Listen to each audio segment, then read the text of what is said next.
Welcome to the Daring Well podcast with Rita Mercer.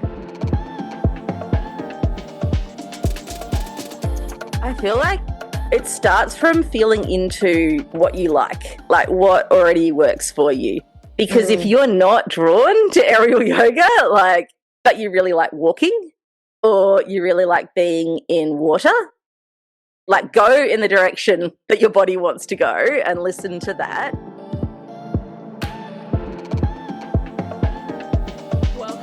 Welcome back to the Daring Well podcast. My guest today is Jo Stewart.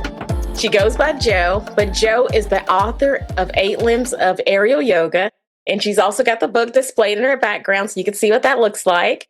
And she's the founder and the lead teacher of Garden of Yoga, where she's been teaching yoga for 20 years. And she's also the co-host of the Flow Artist podcast. So I'm so excited for you guys to hear her share more about how to embrace wellness and yoga with gentle movement. So again, thank you so much, Joanna, for joining the Daring Well podcast. Welcome again, Jo. Welcome to the show. Thank you so much for having me, Rita. It's so great to talk to you, and it's such an honor to be on your show. I love what you're doing for women and the energy that you're putting out in the world, so really happy to be a part of that. Heck yeah. And also forget to say, Jo is joining us from Australia. So hello to my brothers and sisters over there in Australia. Awesome. So before we get into our talk today, Jo, can you share a little bit more about your why? What inspired you 20 years ago to start the Garden of Yoga? What inspired you to write your book? And what inspired you to start the Garden of Yoga? So I guess I was really lucky because my very first experiences of yoga were actually when I was quite young. I was 6 and I went to a painting class, a sumi painting class, which is like ink brush painting, and it's very influenced by Zen philosophy. And my teacher was also a yoga teacher. So I had this introduction to yoga and meditation just as a really young kid, and that's always been like a connection between art and yoga for me. And when I was about 18, I was at art school, and it was a bit of an intense time because I've always loved art. I've always been creative, and there's never been pressure around it until I went to art school. And then suddenly there was so much pressure around it. So I just started going to yoga, I guess, as a self-care practice, just something I was checking out. And I found it was really helpful. Like the art style I was studying was printmaking. So it's quite a lot of like little intensive movements if you're carving a lino cut, or a lot of cleaning up as well, like etching plates, just a lot of those movements that make your neck and your shoulders really tired when you've realized you've been hunched over for hours. So yoga helped on a physical level, like it helped me feel good in my body. It kind of helped my brain, like it helped me get out of my own way creativity-wise. It helped me connect with my breath, and like I loved it. Wow. And yeah, thank you. Like at the time, I thought, I'll be an artist. That's what I love. And maybe yoga can be like my fulfilling day job, like something I can do, not full time, but like in conjunction with my art. But I actually realized that my life would be a lot happier if I actually taught yoga as my vocation and did art for fun rather than, yoga on the side, art as my full-time thing. And I still do that. Like I still make stuff. I still make art.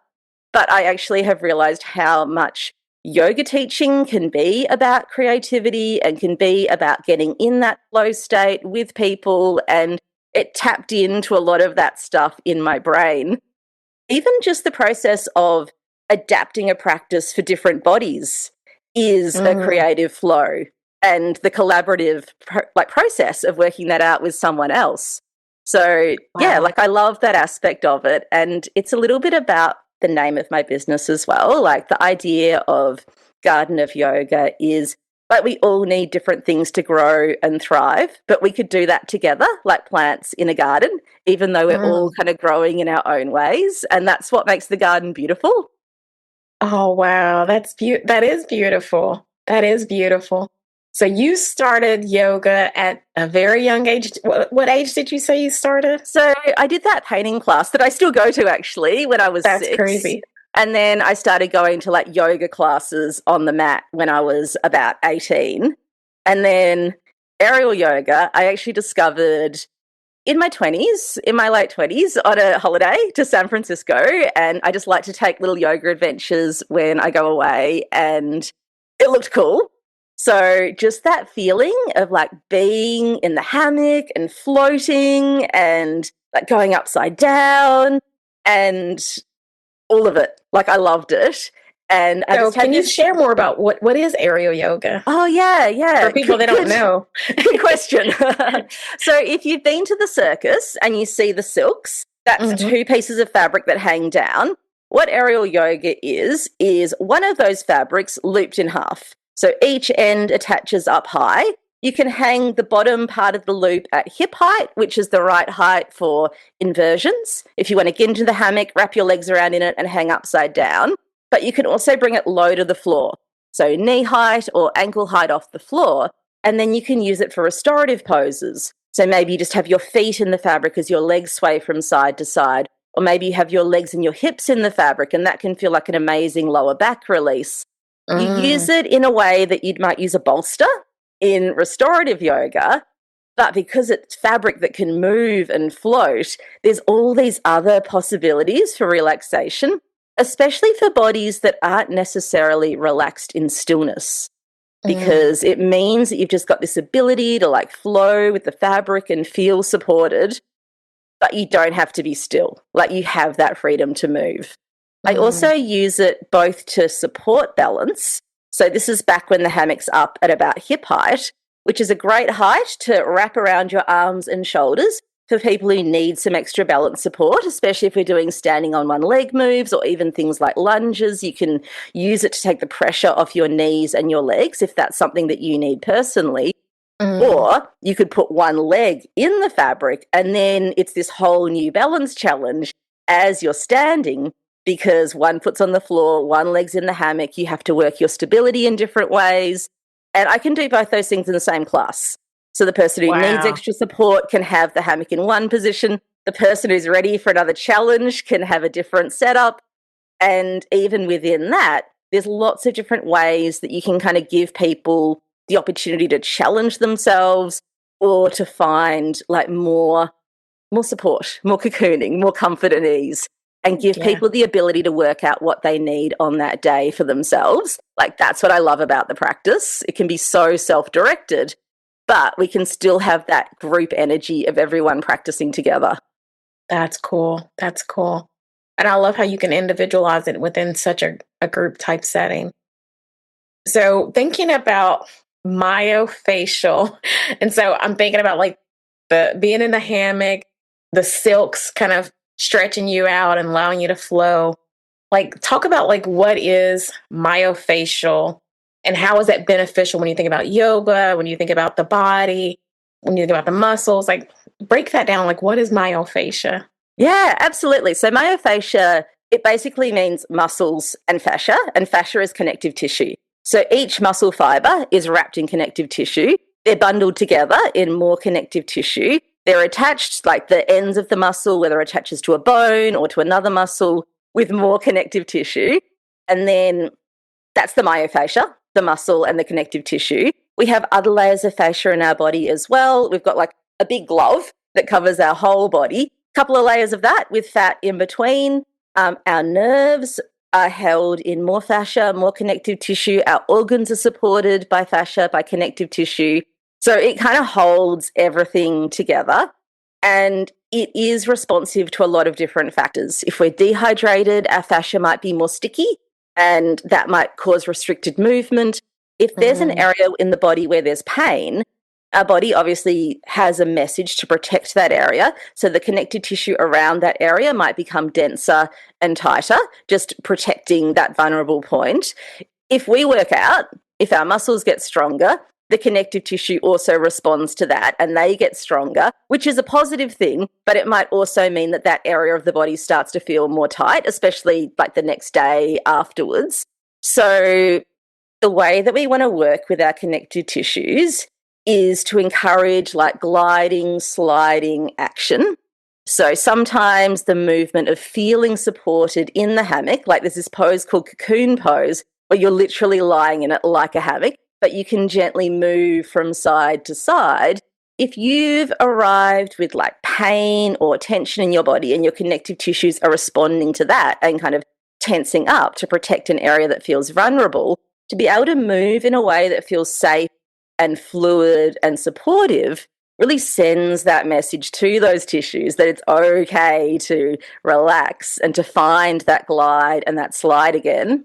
When we work in the hammock as well, it's a little bit similar to how if you're using a spiky ball or like a rubber ball or a foam roller, you might use that on your fascia if you do like a rolling action. And there's lots of different schools of thought as to what we're actually achieving. So some people say it's like literally about gliding those layers, using a bit of traction with that. Other people say that it's really just working with the nervous system. And we're just using our nervous system to send a message that it's okay to kind of let go of a bit of that gripping and holding in that particular area. I don't think it matters. I think that what you're feeling in your body is a good guide. Like sometimes it's great to have science and to have evidence-based research, but also if it's something that you're feeling in your body and it's working for you, does it matter if it's coming from your nervous system or if it's coming from, like a direct physiological action on the fascia itself? Like you're looking for the outcome, right? Like you're looking to feel better. To feel the release. Yeah. So more feeling into your body can sometimes be a better shortcut than analysing and listening to a lot of other people's opinions about what might be going on. Yeah, because you know your body better than anybody else. You know when it hurts and you know when something's new. You know when it feels tight, all those different things. So learning to tune in your body, learning to drink more water. I love drinking water. Many times I will drink water and I will infuse it with some kind of fruit. So this morning I've got it in, well, still this afternoon, still drinking on the same thing because I refilled it, but just like a piece of pineapple. So now it like tastes sweet without me having to add sugar to it. And then I've got chia seeds in it. So it also helps to kind of boost digestion and like all the other vitamins that are tied into chia seeds. So yeah, I definitely am huge about drinking my water, but now I know like there's great benefits of doing that. So thank you for breaking that down. As we think about the nervous system, so you talked about that. Can you talk about more about like what are some benefits when you think about the aerial yoga? What are some benefits for the nervous system? What are some benefits for the sensory processing? Ways that it, again, fill into the body? Yeah, absolutely. And I think like this is the magic of this practice. Like this is why the hammock can sometimes do things that yoga on the mat doesn't work quite as well for everybody's unique system. Like I do work with a lot of people who have PTSD, who have anxiety, and also people who have chronic pain in their bodies. So what the hammock can do is it can be like this soft, supportive cocoon that it feels safer to relax into than the floor does sometimes. I actually had someone in my class and it was the relaxation time and I gave an option for like a supported lying down in the hammock pose or a supported sitting in the hammock pose. And so in that shape, the feet are on the ground, you have this enclosing fabric that gives you something you can rest into, but it's translucent. So you can see a little bit of what's happening in the world if you want to, or even open it up a little bit more if you want to see more. But you also very much have the sense of being in your own space. And for her personally, it was what she needed. She told me safe. Yeah, she told me afterwards that like lying on the floor with her eyes closed was a very vulnerable position for her, and she never felt relaxed in that position in a room with other people. But to have like her it's called womb pose actually. So to have this like womb of support from the fabric, the ability to look out if she needed to, but also to have that space that she could just be with herself within, even in a room of other people, helped her find like that feeling of safety in her body that allowed her nervous system to downregulate and to find that meditation and relaxation in her mind. I know for other people as well that stillness can sometimes be a trigger. It can trigger a freeze response in the body. So if you're in a mat-based class, and you were moving around a lot at relaxation time and other people were being still, I know that people have sometimes flagged that as being a distraction for if someone nearby is like moving a lot and maybe the person themselves who wants to move feels like it's not appropriate to do so.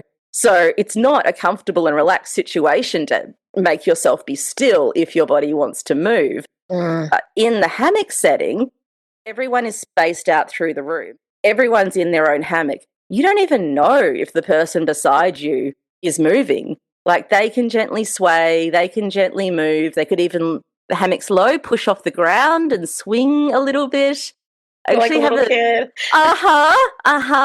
And actually that swinging action is a soothing vestibular input for most people's vestibular systems. It's like how rocking chairs work. So a gentle forward and back movement tends to be a soothing movement. And that's another way that we can work with our nervous system with the hammock. Yeah, so I might just do a little quick explanation of how I understand the vestibular system. It's in the inner ear. It regulates our physical balance and it can also regulate our emotional balance. And so especially neurodivergent brains, but I actually think everyone's brain has a different level of sensory input that helps them regulate. So for some people, it's soothing actions, like that gentle swaying action, that feeling of being held and supported. For some people need like vestibular stimulating, like sensory stimulating movements to feel regulated. So that could be upside down. That could be unstable movements where you need to work to keep your balance. For a lot of people, I'm one of them, that helps you feel really steady mentally to like find that balanced state.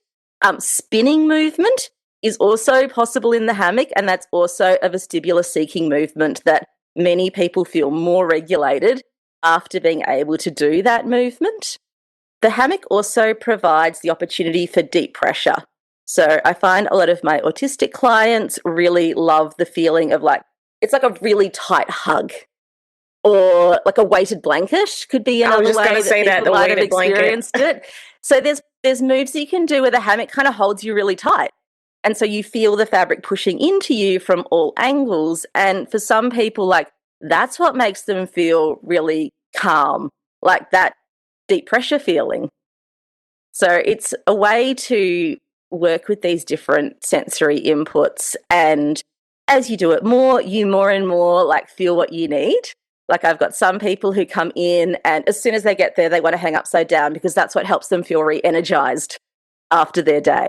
And I've got other people who just don't go upside down at all because like if you've got a really sensitive vestibular system, like it might make you feel nauseated. If you get a lot of motion sickness, sometimes upside down isn't good. So it's a very individual thing. And even stuff like how much sleep you've had, how much stress you've had in your day and your week, that's what you work with in your practice. And that might affect what your body needs to feel like balanced and regulated and to feel good. Because I feel like experiencing pleasure in our bodies is super powerful. And I do want to give people the opportunity to feel good in class as much as I can. Heck yeah. Heck yeah. How long are your classes? Are they like an hour long session? Like how long does those sessions last? Because I'm thinking, ooh, I had a stressful day. I might need 2 hours. Like how does that work when they book for you? Different lengths. So my standard class is an hour. I've got like a Friday lunchtime class, which is only 45 minutes. But then I've got a Friday evening class, which is an hour and 15 minutes. And the last 15 minutes is meditation, relaxation time in the hammock. And that's a restorative class. I've also done sound workshops in collaboration with another, like a sound musician who like brings her singing bowls and moves around the hammock so you can feel the sound vibrations, and that's really beautiful. Just another note on sound. I actually am super excited about the sound that I have in my studio right now. I've got a device called the plant wave. So it reads the electrical signals within the plant leaves, like you put 2 electrodes in it, and that makes a sound wave that goes to my phone, and then I can choose instruments that play it out. So all the music in my classes is like my plants singing their song. That is so cool. Truly garden of yoga. Oh my God. Truly. Yeah, I unsubscribed from Spotify and subscribed to plants. That is wild. That's so cool. That's I so love it. cool. Heck yeah. Thank you for sharing that. And so it sounds like yoga is great for anybody and everybody at any stage of life, especially the neurodivergent that is really sensitive to sounds and movement and like all those different pieces, sensory input pieces. And so I love that you broke that down for everybody. That's awesome. Can I add another reason why? I just remembered about the people Sure. working with PTSD, and this is actually great for people who are working with body image issues as well. Like interoception is one of the senses that can be down regulated if someone has PTSD. Like often the focus is very much on hypervigilance on the world around them for safety reasons. So it can be really challenging to feel what's happening within the body. Also, because for some people, like feeling into their body might feel really intense. It might be difficult. It might be triggering. And that's a lot of what we ask people to do in our yoga practice. When the hammock is there, it's like this in between layer. So if feeling into your body doesn't feel safe or comfortable, you might be able to feel into the fabric and to feel into the movement with the fabric. And I've found for a lot of people, that's a level that does feel safe and that does feel interesting and can be a bridge into more interoceptive practices. Or you can also retreat back out to that level. So I always give the option, if I am inviting someone to feel into their bodies, to also, as another option, to feel into the fabric or to feel into the floor. So it's like this in between layer of awareness that's still present moment awareness, but can often just be a lot more helpful than that direct in the body focus. And that's what I've actually found is like thing that is what makes this practice uniquely helpful for people who are working with those kind of challenges. Yeah, yeah. Yeah, you're right. Because like safety is this weird thing that whether you've experienced trauma or whether you're just super hyper vigilant with anxiety, like you're just always like on edge or on guard. And so I love that you said that because there is different ways that we need to find grounding in our own space, in our own environment. And so I love that you're helping people to learn that in the studio space, but also they can transfer that to their workspace, their home space. And so that's awesome. Thank you for sharing that, Jo. That's awesome. Thanks. Awesome. Yeah, it's also like if it's hard for someone to feel into their bodies and that's what the teacher is asking them to do, often you feel like a failure and you feel like you can't do yoga because you're not able to do this really fundamental thing that people keep talking about. So the And it feels last like thing a I would, foreign concept for so many people to yeah, feel into the body. yeah. What do you mean? When I do body scans, they're like, what is that? How do I do that? I don't know how I feel. I just feel tense all over. Okay. Where? I'll just all over. Like it's hard to feel into the body. So I love that you said that. Yeah, and if life is hard, you want your yoga practice to be like your soft landing. Mm, yeah, it should be. Yeah, your safe space, your soft landing, especially with aerial yoga. Yeah, they're hard landings. Yeah, I'm sitting there thinking like, man, what would I fall? Is there opportunities of people like falling with aerial yoga? Is So it safe? actually, the poses that I am the most cautious around, if I know someone has issues with their balance, or say if I'm working with an older client who might have bone density issues, it's actually the poses where you're putting one leg in the hammock that tend to be the ones where people are most likely to lose their balance. And like sometimes with those types of poses, I actually work people up to them with a lot of other more stable balance challenges where if they lose their balance, they will not fall because the hammock is holding them, going to like less and less of that before I go to those one leg poses where, sometimes I might have to help someone with those ones. Like sometimes you just need that third hand to like navigate the fabric around their foot if they're okay with that level of help. Or maybe if it's my first time working with someone and I have those concerns about their balance or their well-being, I just don't do any of those poses. With the upside down ones, it's generally set up so that you are very supported. Like the hammock is in a position where you'd have to have like a leg in the wrong spot to fall out. Oh, And okay. if there's a situation like that, I'll work that pose low to the ground first. So there's one where the fabric's around your hips and then you wrap your legs around it, and that's like a basic inversion. And you can make that muscle memory low to the floor where your head and your shoulders and your upper body stay on the floor and you're just practicing wrapping the legs around in the correct way. And then you kind of pull yourself up like a little seesaw, like you unhook your feet and you lower your legs down and you bring your upper body up. And I practice that action a lot as well so that people can be confident in their grip strength to pull themselves up, have the muscle memory of how to wrap their legs around the fabric, and have that counterbalance feeling of how they get out all in their body before we take it up to hip height. Because as well as there being a safety concern, it's actually more for their own peace of mind. Because if you're trying to figure out something new and you're up in the air, there's like an extra layer of stress and pressure to that learning process. Whereas if you're down on the floor, you know you're not going to fall. You're already on the floor. You can just focus on learning the movement. And then it's just that extra little step to bring it up high. So as much as I can, I try and teach moves like that in a foundational level where it's simple and it's safe, and then add on the challenges as people feel like excited and ready for that. And often those people will be in a class with other people who've been coming for longer, so they'll be able to see where it could go. And if they've safely executed it from the floor on that day, then I'll offer, like, do you want to try it up high? And sometimes I'll be like, yeah. And then other times I'll be like, not today, but maybe next week. Gotcha. That's cool. That's cool that people can go at their own pace. Yeah, I guess it's also a bit of a home studio privilege because I only have 6 people in my classes. So it's a lot more doable to like gives people the space to do their own thing and work at their own pace when I'm only keeping track of 6 people versus like I used to teach at a gym and have 22 people in an aerial yoga class, and that was just a whole different experience. So lots of not necessarily hand holding, but just like a lot of intimate, supportive care. Sounds like you give with your yoga studio. That's definitely, I want people to feel supported. And I want people to feel like I'm right there if they need me. And then over time, as they know the movements more, as they know their bodies more, they need me less and less.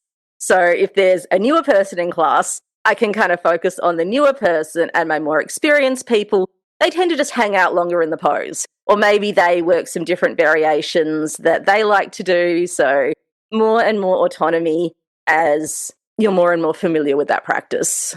That's awesome.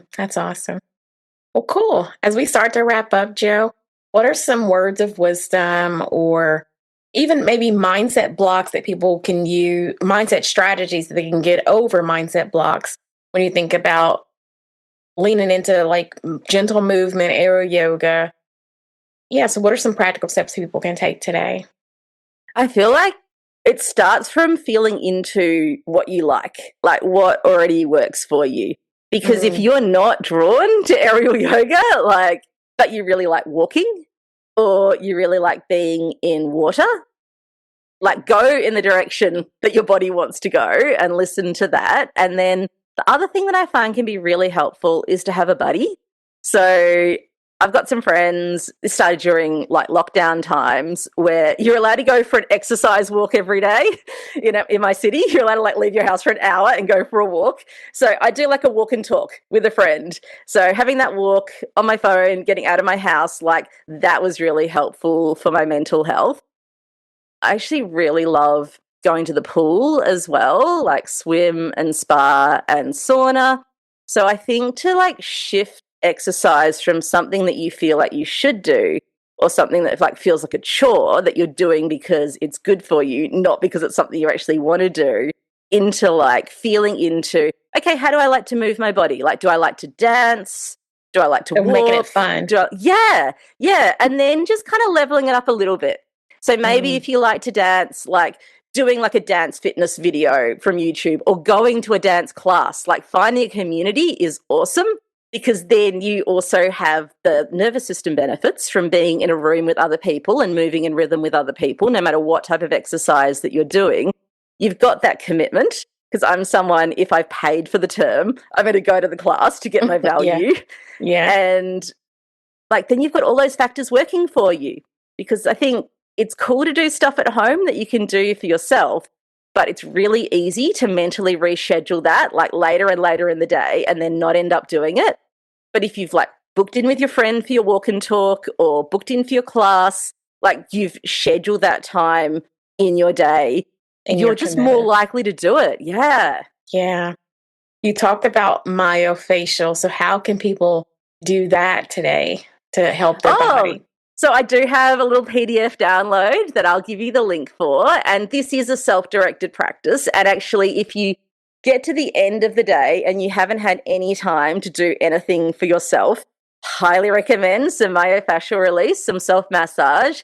You do this practice lying on the floor with a ball. I give you a little map, all the different places around your shoulders where you put the ball. I set a timer on my phone for each place. I usually leave it there for 2 minutes. But if that doesn't vibe with you, like you could put on music that you like and just do it based on the music. And that's actually a great way to help you get in the zone for a self-care practice, to set the scene with music. And sometimes if we've had like tension and stress in our day, like you might notice there are places in your body where that stays. For me, it's always my shoulders. I'm always tight in my shoulders from stress. And so when I go get a massage, like my shoulders and my back is so tight. So yeah, having that moment at the end of your day to release some of those areas. Then when you go to bed, you have that nervous system down-regulating benefit from the massage. So that helps you sleep. But I also feel like if you're going to sleep with the muscles relaxed, it's like that sets the scene. And then when you wake up the next day, you won't have been sleeping in this like tense position. You will have like slept in a relaxed way. And so when you wake up the next morning, like maybe you've repatterned some of the habits within those muscles and you wake up feeling more relaxed as well. Yeah. So what types of balls can they use? Any type. So tennis ball is a good place to start. I have like softer, smaller rubber balls that aren't official myofascial release balls. I think people buy them to throw for their dogs. They're called high bounce balls. Some people use the cross balls. I feel like that's too hard for my body. Like that doesn't feel comfy for me. I also wouldn't use a spiky ball on your shoulders. Like I feel like that's a little bit too big in terms of the pressure. I like something smaller and softer and more targeted. So you could go to a toy store and like feel the balls and see if there's one that you respond to. And if you're like a visual person as well, maybe you can get one in a pretty color. Maybe you already have something in your house, especially if you have kids, that you could start with. And then that gives you a good sense of like, oh yeah, that was good, but I want it to be a little bit smaller so it could be a bit more targeted, or bigger if you want less intensity because it's a more spread out pressure. Softer as well can also be helpful. A muscle has a protection response. So if you push a tender spot really hard, sometimes that muscle will tense up more because it's protecting itself. But if you go a little softer and maybe like breathe with it and stay longer, sometimes you can actually get a deeper level of release because your body feels safe to let go. Wow. Well, thanks for sharing some cool tips that people can use today. So what are ways that people can connect with you if they want to go deeper with the aerial yoga and just ways to use gentle movement in their self-care practices? What are the ways you best serve?